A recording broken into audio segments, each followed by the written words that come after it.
Welcome, today I am in E63S AMG and today I'll show you how you can turn on or turn off touchpad tabs. I'm talking about this touchpad. So at first you have to go for the settings.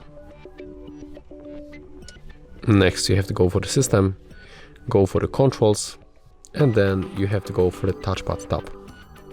To turn it off, just click here, and as you can see right now, when you use our touchpad, we cannot enter by tapping. As you can see, I tap and nothing is happening here. So when you enable this option, take a look, and when I tap, I can select and unselect options. Of course, right now it's disabled, but let me do this, for example, in the touch control sensitivity.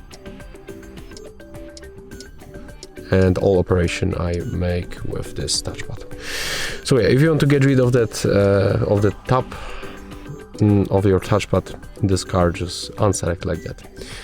If you find this video helpful, remember to leave a like, comment and subscribe.